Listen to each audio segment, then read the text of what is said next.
Xoş gördük dostlar. Pasientimiz bugün bizə botoksla bağlı müraciət etmişdir. Baxaq xanım hansı nahiyələrdə botoksun tətbiq olunmasını arzu edir. Doktor, mənim həm alnıma, həm əllərimə, həm ayaqlarıma. Stop, elə burada da qalaq.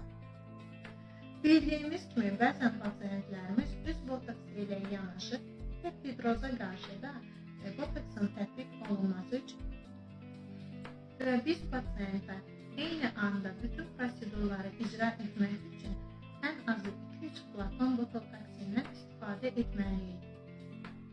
Və beləliklə bizim pasiyentə tətbiq etdiyimiz doz sistematik dolaşma sorğularsa, biz pasiyentə hansı problem ilə təbii ki, söhbət botulizm zəhərlənməsi. Elə buna görə də dəyərli pasiyentlərimiz botoks işləmi etdirirsinizsə çalışın